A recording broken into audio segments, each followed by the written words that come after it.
Čaute, moje meno je Heňo Fačkovec. Pozdravujem týmto môjho kamaráta, blind buildera Lukáša, ktorého vídam nielen ako verného diváka na stand-upoch, ale aj v Reflexe som ho videl minule, v telke dokonca, proste v telke je celkom úspešný a robí zaujímavé veci, stavia Lego, čo za prvé závidím, lebo chce to asi nejaký budget mať na toľko kociek Lega, aby som strašne chcel mať tak veľa Lega.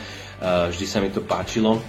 Ešte k tomu Rubikové kocky, na ktoré by som jednak nemal nervy a jednak, a keď som vidiaci, hoci teda ako nie úplne moc, ale neposkladal by som to ako Lukáš. Takže pozrite si jeho kanál Blind Builder na YouTube a nájdete zaujímavé stavebné inšpirácie.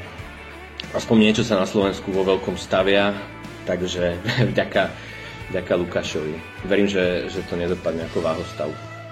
Čaute.